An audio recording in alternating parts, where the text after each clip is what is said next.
రోజు అసెంబ్లీలో అధికార విపక్షాల మధ్య నువ్వా నేనా అన్నట్లు మాటల యుద్ధం జరిగింది. వైసీపీ టీడీపీ అధినేతల మధ్య విమర్శలు ప్రతి విమర్శలు సాగాయి.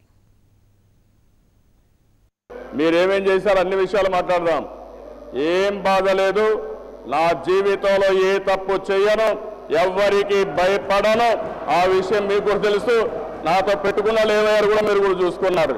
కాబట్టి నా పక్క ధర్మం ఉంది కాబట్టి నేను ఎవ్వరికి భయపడవలసిన అవసరం లేదు. భయపడే సమస్య అంతకంటే ఉండదు. ఆ విషయం ఎవరికైనా భయపడతానంటే పబ్లిక్ కోసం భయపడతాను తప్ప, ప్రజల కోసం భయపడతాను తప్ప ఇంకోటి కాదు. ఆ విషయం మీరు గుర్తుపెట్టుకోవాల్సిన అవసరం ఉంది. మీలాంటి వాళ్ళు కొంతమంది ఇద్దరు పోతే ఇంకొకరిని ఫ్రీగా పంపించుకున్నారు. 2 కొంటే 1 ఫ్రీ. అది మీ సరుకు. మీరు మమ్మల్ని గురించి మాట్లాడతారు. సమస్య లేదు, పోరాటం కాడ రాజీ లేదు. ఆ విషయం మీరు గుర్తుపెట్టుకోవాలి. ఆంధ్రప్రదేశ్ హక్కుల కోసం పోరాటంలో తెలుగుదేశం ప్రభుత్వం మొట్టమొదటిగా ఉంటాం, కాపాడుతాం. ప్రత్యేక హోదా మీద డిస్కషన్. ఆయన స్టేట్మెంట్ చదవమని చెప్పండి. ఆయన స్టేట్మెంట్ పూర్తి చేసేయండి. పూర్తి చేసేసిన తర్వాత దాని మీద చర్చ లేకపోదాం. ఈ టాపిక్ అయిపోయిన తర్వాతనే మిగిలిన ఏ టాపిక్ అయినా పట్టుకుందాం. ఇంతకన్నా క్రిస్టల్ క్లియర్గా క్లారిటీగా చెప్పే పరిస్థితి ఉండదు. కానీ ఇక్కడ ఏం జరుగుతూ ఉందంటే ప్రత్యేక హోదా అన్న టాపిక్ జరగనివ్వకుండా ఆ ప్రత్యేక హోదా అన్న టాపిక్ చివరి దాకా తీసుకొని పోయి లాస్ట్ అర్ధగంట సేపు మాత్రం దానికి టైం కేటాయించి ఆ అర్ధగంట సేపులో కూడా అవాకులు చవాకులు పేరుతూ చివరకు లాస్ట్ చర్చ జరగకుండా చేస్తూ ఇలా ఎన్ని రోజులని చేస్తారు అధ్యక్ష? ఇది దయ ఉంచి hour demand is suspend everything else, take up this topic for discussion. ప్రత్యేక హోదా మీద చంద్రబాబు నాయుడు గారు స్టేట్మెంట్ చదవమని చెప్పండి. ఆ స్టేట్మెంట్ పూర్తయిన వెంటనే చర్చకు వెంటనే వెళ్ళిపోదాం అధ్యక్ష. ఈరోజు స్టేట్మెంట్ ఒకటి గుర్తుపెట్టుకోవాల్సిన అవసరం ఉంది అధ్యక్ష. ఫస్ట్ టైం ఎమ్మెల్యే అయినప్పుడు కొన్ని వాళ్ళకు అవగాహన ఉండదు అధ్యక్ష. వాట్ ఈజ్ స్టేట్మెంట్ అధ్యక్ష? నేను స్టేట్మెంట్ ఇచ్చిన తర్వాత వారికైతే మాట్లాడే అవకాశం కూడా ఉండదు. ఒక్క క్లారిఫికేషన్ అడగచ్చు. దానికి సిద్ధంగా ఉన్నారు వీళ్ళు? నేను అడుగుతున్నా. కాబట్టి ఈరోజు మనం ఇక్కడ చర్చ చేస్తున్నాం. నేను ఒక స్టేట్మెంట్ ద్వారా మీకు ఇన్ఫర్మేషన్ ఇచ్చాను. ఆ స్పిరిట్తో ముందు వెనక నుండే విషయాలు కూడా మీకు చెప్పిన తర్వాత మీరు డిబేట్ చేయడానికి ఈజీగా ఉంటుంది. ఈరోజు మనం డిబేట్ చేయాలనుకుంటున్నారా, లేకుంటే నేను స్టేట్మెంట్ ఇచ్చి కూర్చుంటాను, మీరందరూ కూడా దాని ప్రకారం ఏం మాట్లాడాలంటే మీకు ఒక క్లారిఫికేషన్ మీకు అవకాశం ఉంది. రూల్ ఒకసారి చదువుకోండి మీరు. కాబట్టి అవన్నీ గుర్తుపెట్టుకోవాల్సిన అవసరం ఉంది. అనవసరంగా ముఖ్యమైన సమస్యని డైల్యూట్ చేయొద్దండి. ఇది మంచిది కాదు.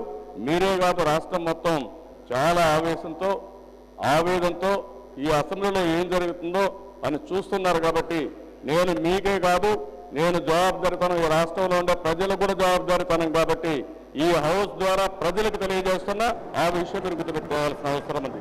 ముఖ్యమంత్రి గారికి కూడా ప్రత్యేక హోదా మీద అవగాహన లేని పరిస్థితి ఇవాళ నేను చేస్తున్నాను అధ్యక్ష.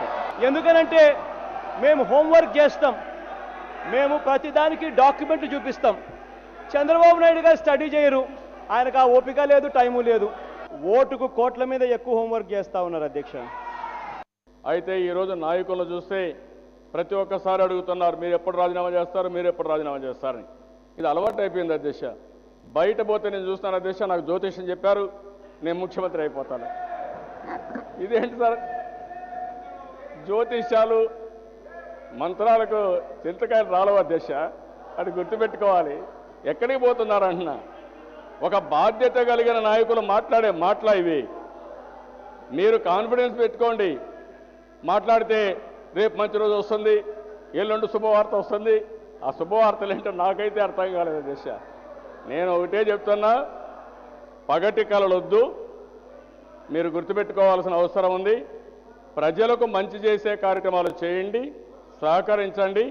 అట్లా కాకుండా అడ్డుపడితే మాత్రం ప్రజలే మిమ్మల్ని చూసుకునే పరిస్థితి వస్తుంది అధ్యక్ష. మేము ఇవాళ జనరేషన్, చంద్రబాబు నాయుడు గారు గత జనరేషన్. చంద్రబాబు నాయుడు గారికి తెలియని చాలా విషయాలు మాకు తెలుసు. ఎందుకనంటే మేము హోంవర్క్ చేస్తాం, మేము ప్రతిదానికి డాక్యుమెంట్లు చూపిస్తాం. చంద్రబాబు నాయుడు గారు స్టడీ చేయరు. ఆయనకు ఆ ఓపిక లేదు, టైము లేదు. వీళ్ళ మారిగా నా మీద కేసులు కూడా ఏమీ లేవు అధ్యక్ష. ఎన్నో కేసులు పెట్టాలని ప్రయత్నం చేసి ఏమీ చేయలేకపోయారు. ధర్మం నా సైడ్ ఉంది. నా నీతి నిజాయితీ నాకు శ్రీరామ రక్ష. ఆ విషయం గుర్తుపెట్టుకోవాల్సిన అవసరం ఉంది. కాబట్టి నేను ఎవ్వరికీ భయపడవలసిన అవసరం లేదు. అనవసరంగా రాద్ధాంతాలు చేయొద్దండి. ఈ రాష్ట్ర ప్రయోజనాల కోసం నా చివరి రక్తపు బొట్టున్నంత వరకు పనిచేస్తాను, నిరూపించుకుంటాను. ఆ విషయం మీరు గుర్తుపెట్టుకోవాల్సిన అవసరం ఉంది. 22 సార్లు ఛార్జ్ షీట్లో మీ పేరు పెట్టారు sir.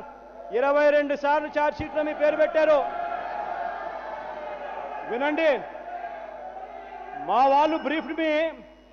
I am with you, don't bother, for everything I am with you. What all they spoke we will honor. Freely you can decide, no problem at all. This is our commitment, we will work together. TRS పార్టీతో కేసీఆర్ తో లాలూచపడి ఇద్దరు కుట్రబన్ని నన్ను గురించి మాట్లాడతారు. మీరు హరీశ్వరరావు ఎక్కడ కలిశారో ఆ document కూడా ఉంది. ఈ ప్రభుత్వం పైన ఏదో విధంగా బురజల్లాలని ఆలోచిస్తున్నారు. మీ వల్ల కాదు, మీ తండ్రి వల్లనే కాదు, నీ వల్ల ఏమవుతుందని అడుగుతున్నా నేను. దమ్ము ధైర్యం ఉంటే నేను లెటర్ ఇస్తే ఎవడో స్టీఫెన్సన్ అనేవాడు ఎవడో నాకు తెలియని వ్యక్తికి ఎవడో ఎమ్మెల్సీ ఇచ్చానని చెప్పి అంటా ఉన్నావు. నేను లెటర్ ఇస్తే నేనేదో ఎవడో హోటల్, నువ్వు చెప్పిన హోటల్ పేరు కూడా నాకు తెలీదు, ఆ హోటల్లో నేనేదో ఎవరినో కలిశానని చెప్తున్నావు. నేను ఛాలెంజ్ చేసి చెప్తా ఉన్నా, నీకు దమ్ము ధైర్యం ఉంటే నువ్వు రుజువు చేయి, నేను రాజీనామా చేస్తా. లేదంటే చంద్రబాబు నాయుడు రాజీనామా చేస్తానేమో గట్టిగా సవాల్ విసురుతాను నేను.